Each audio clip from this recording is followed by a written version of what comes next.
Bon, il n'y a pas un jour sans qu'un projet d'usine vacille un peu en Europe, et notamment les chiffres très impressionnants de la dégringolade des ventes de voitures électriques qui sont pour quelque chose. On se souvient d'Intel qui a reporté son projet en Allemagne, Emmanuel Combe. Il y a un autre projet d'usine de semi-conducteurs mercredi en Allemagne qui a aussi été suspendu. Et Eramet, hier, a suspendu son projet de recyclage de batteries à Dunkerque. Il y a des décisions identiques qui ont été prises par l'allemand BASF ou encore le partenariat Stellantis-Daimler Total Energy, où ils ont conservé un projet, je crois, sur 3 de création d'usines. Quel message ça nous envoie selon vous, Emmanuel ? Ça envoie un message que je répète depuis longtemps, c'est que la politique industrielle est un art, est un exercice difficile. On nous avait dit, mais de toute façon, on est en retard. On le sait, on est en retard. On va prendre l'exemple des batteries et des semi-conducteurs. On est en retard. Il suffit de rattraper. Et donc, pour rattraper, il suffit de construire des usines. En fait, c'est pas si simple que ça. Même une politique industrielle de rattrapage, c'est quelque chose de très, très compliqué. Alors, pourquoi ? Il y a plusieurs facteurs. D'abord, produire, ça s'apprend. L'apprentissage, et on est en train de le voir, les premières batteries sont en train de sortir des usines avec des taux de rebut qui sont quand même assez élevés, ce qui est normal. Donc ça va pas du tout vu ça. Ça va prendre du temps. Ça s'appelle la courbe d'expérience, la learning curve. Donc du jour au lendemain, déjà, on va pas rattraper automatiquement. Il y a un problème d'apprentissage. Il y a un problème, et ça, à mon avis, c'est le grand problème. Moi, j'ai beaucoup travaillé sur l'industrie des semi-conducteurs. J'avais fait ma thèse là-dessus. C'est des industries très cycliques.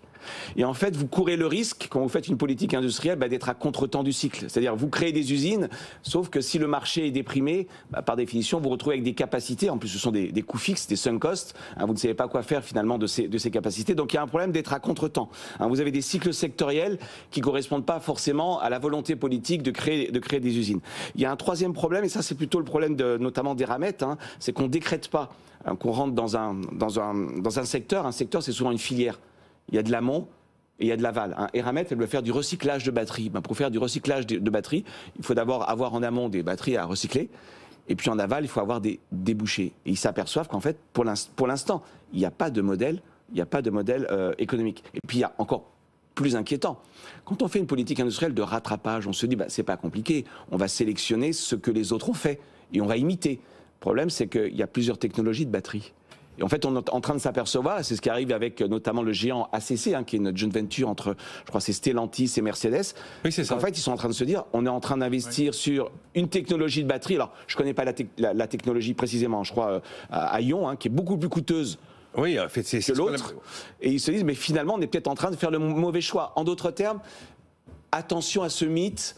Yaka, Faucon, on est en retard dans les batteries, c'est simple, on va construire des usines, on est en retard dans les semi-conducteurs, on veut se dérisquer, on va construire des usines. Il y a quand même énormément de paramètres à prendre en compte et une politique industrielle pourtant a priori assez facile, parce qu'on n'est pas dans la disruption, il ne s'agit pas d'inventer le moteur à hydrogène. Là, on est dans une politique de rattrapage, même le rattrapage, c'est très compliqué. Et si on en doute, on peut voir ce qui s'est passé dans d'autres pays qui ont essayé de faire du rattrapage et qui n'y sont jamais arrivés. Donc moi j'ai toujours été très prudent, alors je dis pas qu'il faut pas le faire, mais très précautionneux. On s'était un peu enthousiasmé trop vite sur ce fameux Airbus des batteries en disant il y a qu'à Faucon. Puis regardez, la conjoncture économique qui est pas terrible en matière de vente de véhicules électriques. C'est bien beau de dire on va... C'est même catastrophique. C'est même une catastrophe, c'est un hard landing. Donc je dis pas qu'il fallait pas le faire, je dis attention, voilà, on s'est un petit peu trop enthousiasmé trop vite en disant le rattrapage, c'est simplement imiter celui qui est devant. D'abord, ça prend du temps.